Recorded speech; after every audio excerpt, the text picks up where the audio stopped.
La conquista de la felicidad, por Bertrand Russell. 10. Primera parte. Causas de la infelicidad. 8. Manía persecutoria. En sus modalidades más extremas, la manía persecutoria es una forma reconocida de locura. Algunas personas imaginan que otras quieren matarlas, meterlas en la cárcel o hacerles algún otro daño grave. A menudo, el deseo de protegerse contra los perseguidores imaginarios las empuja a actos de violencia que hace necesario restringir su libertad. Como otras muchas formas de locura, esto no es más que una exageración de una tendencia que no es nada infrecuente en personas consideradas normales. No es mi intención comentar las formas extremas que son competencia del psiquiatra. Son las formas más suaves las que quiero considerar porque son una causa muy frecuente de infelicidad y porque, como no llegan al grado de ocasionar una demencia manifiesta, puede tratarlas el paciente mismo con tal de que se le pueda convencer de que diagnostique correctamente su trastorno y acepte que sus orígenes están en él mismo y no en la supuesta hostilidad o malevolencia de otros. Todos conocemos a ese tipo de persona, hombre o mujer, que, según sus propias explicaciones, es víctima constante de ingratitudes, malos tratos y traiciones. A menudo, las personas de esta clase resultan muy creíbles y se ganan las simpatías de los que no las conocen desde hace mucho. Por regla general, no hay nada inherentemente inverosímil en cada historia que cuentan. Es indudable que a veces se dan las clases de malos tratos de las que ellos se quejan. Lo que acaba por despertar las sospechas del oyente es la multitud de malas personas que el sufridor ha tenido la desgracia de encontrar. Según la ley de probabilidades, las diferentes personas que viven en una determinada sociedad sufrirán a lo largo de su vida más o menos la misma cantidad de malos tratos. Si una persona de cierto ambiente asegura ser víctima de un maltrato universal, lo más probable es que la causa esté en ella misma y que o bien se imagina afrentas que en realidad no ha sufrido, o bien se comporta inconscientemente de tal manera que provoca una irritación incontrolable. Por eso, la gente experimentada no se fía de los que, según ellos, son invariablemente maltratados por el mundo. Y con su falta de simpatía, tienden a confirmar a esos desdichados su opinión de que todo el mundo está contra ellos. En realidad, se trata de un problema difícil porque se agudiza tanto con la simpatía como con la falta de ella. La persona con tendencia a la manía persecutoria, cuando se ve que le creen una de sus historias de mala suerte, la adorna hasta rozar los límites de la credibilidad. En cambio, si ve que no la creen, ya tiene otra muestra de la curiosa malevolencia de la humanidad para con ella. La enfermedad solo se puede tratar con comprensión y esta comprensión hay que transmitírsela al paciente para que sirva de algo.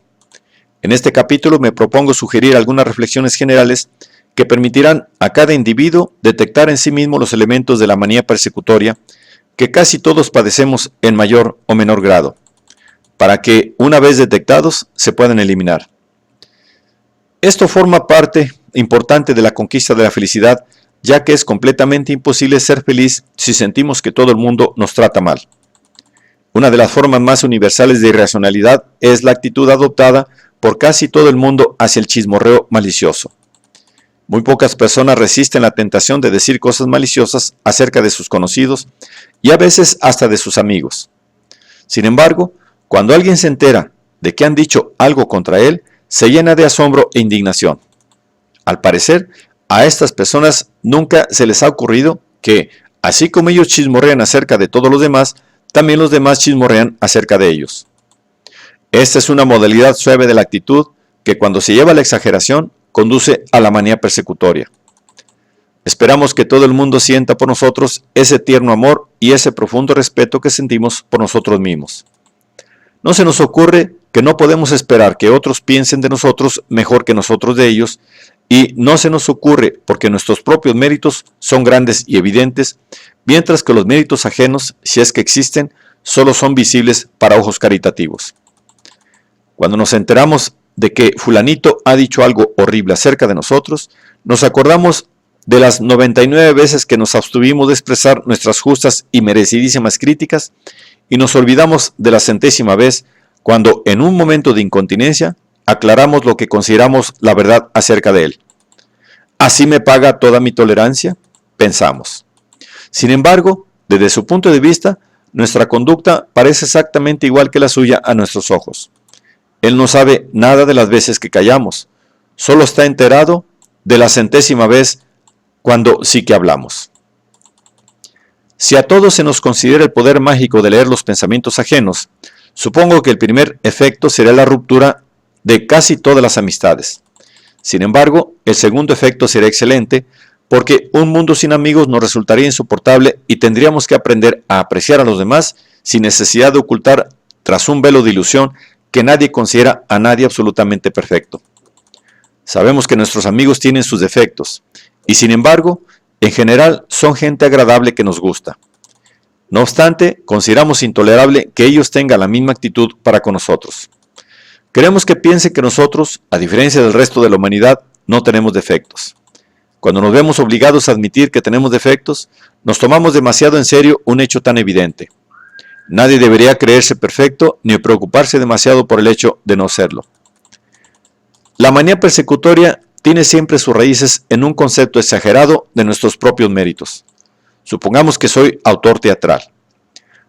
Para toda persona imparcial, tiene que ser evidente que soy el dramaturgo más brillante de nuestra época. Sin embargo, por alguna razón, mis obras casi nunca se representan y cuando se representan no tienen éxito. ¿Qué explicación tiene esta extraña situación? Evidentemente, empresarios, actores y críticos están conjurados contra mí por algún motivo. Y dicho motivo, por supuesto, es otro gran mérito mío. Me he negado a rendir pleitesía a los peces gordos del mundo teatral. No he adulado a los críticos. Mis obras contienen verdades como puños, que resultan insoportables para los aludidos. Y así, mis trascendentales méritos languidecen sin ser reconocidos. Tenemos también al inventor que jamás ha logrado que alguien examine los méritos de su invento. Los fabricantes siguen caminos trillados y no prestan atención a ninguna innovación. Y los pocos que son progresistas tienen sus propios equipos de inventores que cierran el paso a las intrusiones de los genios no autorizados. Las asociaciones científicas, por extraño que parezca, pierden los manuscritos que uno les envía o los devuelven sin leer. Los individuos a los que uno apela se muestran inexplicablemente reacios. ¿Cómo se puede explicar ese estado de cosas? Evidentemente existe una camarilla cerrada de personas que quieren repartirse entre ellas todos los beneficios que puedan obtenerse de los inventos. Al que no pertenezca a esta camarilla cerrada, no le escucharán nunca. También está el hombre que tiene auténticos motivos para quejarse, basados en hechos reales, pero que generaliza a la luz de su experiencia y llega a la conclusión de que sus desdichas constituyen la clave del universo. Pongamos que ha descubierto algún escándalo relacionado con el servicio secreto que al gobierno le interesa mantener oculto. No puede conseguir que se haga público su descubrimiento y las personas aparentemente más influyentes se niegan a mover un dedo para remediar el mal que a él le llena de indignación. Hasta aquí, los hechos son como los cuenta, pero los rechazos le han causado tanta impresión que cree que todos los poderosos están ocupados exclusivamente en ocultar los delitos a los que deben su poder. Los casos de este tipo son especialmente obstinados debido a que su punto de vista es cierto en parte, pero, como es natural, lo que les ha afectado personalmente les ha hecho más impresión que otras cuestiones, muchísimo más numerosas, de las que no han tenido experiencia directa. Esto le da un sentido erróneo de la proporción y hace que concedan excesiva importancia a hechos que tal vez sean excepcionales y no típicos. Otra víctima nada infrecuente de la manía persecutoria es cierto tipo de filántropo que siempre está haciendo el bien a la gente en contra de la voluntad de ésta, y que se asombra y horroriza de que no le muestren gratitud. Nuestros motivos para hacer el bien rara vez son tan puros como nos imaginamos. El afán de poder es insidioso, tiene muchos disfraces, y a menudo es la fuente del placer que obtenemos al hacer lo que creemos que es el bien para los demás. Tampoco es raro que intervenga otro elemento. Por lo general, hacer el bien a la gente consiste en privarle de algún placer. La bebida, el juego, la ociosidad o algo por el estilo. En este caso, hay un elemento que es típico de gran parte de la moral social. La envidia que nos dan los que están en posición de cometer pecados de los que nosotros tenemos que abstenernos si queremos conservar el respeto de nuestros amigos. Los que votan, por ejemplo, a favor de la prohibición de fumar, leyes así existen o han existido en varios estados de Estados Unidos, son evidentemente no fumadores, para los que el placer que otros obtienen del tabaco es una fuente de dolor. Si esperan que los antiguos adictos al cigarrillo formen una comisión para ir a darle las gracias por emanciparlos de tan odioso vicio, es posible que queden decepcionados. Y entonces pueden empezar a pensar que han dedicado su vida al bien común y que quienes más motivos tenían para estarles agradecidos por sus actividades benéficas parecen no darse ninguna cuenta de que deberían agradecérselo. Antes se observaba este mismo tipo de actitud por parte de las señoras para con las sirvientas, cuya moralidad salvaguardaban. Pero en estos tiempos el problema del servicio se ha agudizado tanto que esta forma de benevolencia hacia las criadas se ha hecho menos común. En la alta política ocurre algo muy parecido. El estadista, que poco a poco ha ido concentrando todo el poder en su persona, para estar en condiciones de llevar a cabo los nobles y elevados propósitos que le decidieron a renunciar a las comodidades y entrar en la arena de la vida pública, se queda asombrado de la ingratitud de la gente cuando ésta se vuelve contra él. Nunca se le ocurre pensar que su esfuerzo pudiera tener algún otro motivo, aparte del interés público, o que el placer de controlarlo todo puede haber inspirado en alguna medida sus actividades. Poco a poco, le parece que las frases habituales de los discursos o de la prensa del partido expresan verdades y confunde la retórica partidista con un auténtico análisis de los motivos. Disgustado y desilusionado, se retira del mundo después de que el mundo le abandone a él, y lamenta haber intentado una tarea tan ingrata como la búsqueda del bienestar público. Estos ejemplos me sugieren 4 máximas generales, que servirán de eficaz preventivo de la manía persecutoria si se acepta suficientemente su veracidad. La primera es: recuerda que tus motivos no siempre son tan altruistas como te parecen a ti. La segunda: no sobreestimes tus propios méritos. La tercera: no esperes que los demás se interesen por ti tanto como tú te interesas. Tanto como te interesas tú. Y la cuarta: no creas que la gente piensa tanto en ti como para tener algún interés especial en perseguirte. Voy a decir unas palabras acerca de cada una de estas máximas. Recelar de nuestros propios motivos es especialmente necesario para los filántropos y los ejecutivos. Esas personas tienen una visión de cómo debería ser el mundo, o una parte del mundo, y sienten, a veces con razón y otras veces sin ella, que al hacer realidad su visión están beneficiando a la humanidad o a una parte de la humanidad. Sin embargo, no se dan cuenta de que cada uno de los individuos afectados por sus actividades tiene tanto derecho como ellos a tener su propia opinión sobre la clase de mundo que les gustaría. Los hombres del tipo ejecutivo están completamente seguros de que su visión es acertada y de que toda opinión contraria es errónea. Pero su certeza subjetiva no aporta ninguna prueba de veracidad objetiva. Es más, su convicción es muy a menudo un mero camuflaje para el placer que experimentan al contemplar cambios causados por ellos. Y además del afán de poder, existe otro motivo: la vanidad, que actúa con mucha fuerza en estos casos. El idealista magnánimo que se presenta al Parlamento, sobre esto hablo por experiencia, se queda asombrado ante el cinismo del electorado, que da por supuesto que solo busca el honor de escribir miembro del Parlamento detrás de su nombre. Cuando la campaña ha terminado y tiene tiempo para pensar, se le ocurre que, después de todo, puede que los electores cínicos tuvieran razón. El idealismo pone extraños disfraces a motivos muy simples y por eso a nuestros hombres públicos no les viene mal una dosis de cinismo realista. La moral convencional inculca un grado de altruismo que apenas está al alcance de la condición humana, y los que se enorgullecen de su virtud se imaginan con frecuencia que han alcanzado este ideal inalcanzable. La inmensa mayoría de las acciones humanas, incluyendo las de las personas más nobles, tienen motivos egoístas, y no hay que lamentarse de ello, porque si no fuera así, la especie humana no habría sobrevivido. Un hombre que dedicara todo su tiempo a procurar que los demás se alimenten, olvidándose de comer él mismo, moriría.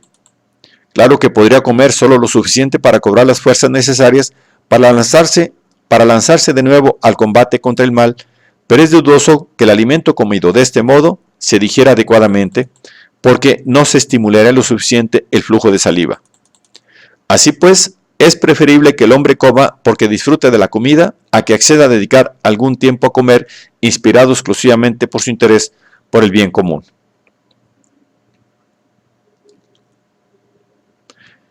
Y lo que se aplica a la comida se puede aplicar a todo lo demás. Cualquier cosa que haya que hacer solo se podrá hacer correctamente con ayuda de cierto entusiasmo, y es difícil tener entusiasmo sin algún motivo personal. Desde este punto de vista, habría que incluir entre los motivos personales los que conciernen a personas biológicamente emparentadas con uno, como el impulso de defender a la mujer y los hijos contra los enemigos. Este grado de altruismo forma parte de la condición humana normal, pero el grado inculcado por la ética convencional no, y muy rara vez se alcanza realmente. Así pues, las personas que desean tener una alta opinión de su propia excelencia moral tienen que convencerse a sí mismas de que han alcanzado un grado de abnegación que es muy improbable que hayan logrado. Y aquí es donde el empeño en alcanzar la santidad entra en relación con el autoengaño, un tipo de autoengaño que fácilmente conduce a la manía persecutoria. La segunda de nuestras 4 máximas, la que dice que no conviene sobreestimar nuestros propios méritos, ha quedado comentada en lo tocante a los méritos morales con lo que ya hemos dicho. Pero tampoco hay que sobreestimar otros méritos que no son de tipo moral. El dramaturgo cuyas obras nunca tienen éxito debería considerar con calma la hipótesis de que sus obras son malas. No debería rechazarla de antemano por ser evidentemente insostenible. Si descubre que encaja con los hechos, debería adoptarla, como haría un filósofo inductivo. Es cierto que en la historia se han dado casos de mérito no reconocido, pero son mucho menos numerosos que los casos de mediocridad reconocida. Si un hombre es un genio a quien su época no quiere reconocer como tal, hará bien en persistir en su camino aunque no reconozcan su mérito. Pero si se trata de una persona sin talento, hinchada de vanidad, hará bien en no persistir. No hay manera de saber a cuál de estas dos categorías pertenece uno cuando le domina el impulso de crear obras maestras desconocidas. Si perteneces a la primera categoría, tu persistencia es heroica. Si perteneces a la segunda, es ridícula. Cuando lleves muertos 100 años, será posible saber a qué categoría pertenecías. Mientras tanto, si usted sospecha que es un genio, pero sus amigos sospechan que no lo es, existe una prueba que tal vez no sea infalible y que consiste en lo siguiente. ¿Produce usted porque siente la necesidad urgente de expresar ciertas ideas o sentimientos, o lo hace motivado por el deseo de aplauso?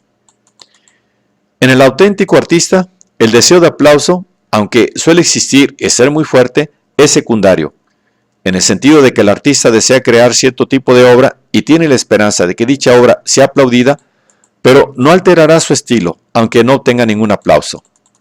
En cambio, el hombre cuyo motivo primario es el deseo de aplauso, carece de una fuerza interior que le impulse a un modo particular de expresión, y lo mismo podría ser un tipo de trabajo totalmente diferente. Esta clase de hombre, si no consigue que se aplauda su arte, lo mejor que podría hacer es renunciar. Y hablando en términos más generales, cualquiera que sea su actividad en la vida, si descubre usted que los demás no valoran sus cualidades tanto como las valora usted, no esté tan seguro de que son ellos los que se equivocan. Si se permite usted pensar eso, puede caer fácilmente en la creencia de que existe una conspiración para impedir que se reconozcan sus méritos, y creer eso le hará desgraciado con toda seguridad. Reconocer que nuestros méritos no son tan grandes como habíamos pensado puede ser muy doloroso en un primer momento, pero es un dolor que pasa, y después vuelve a ser posible vivir feliz.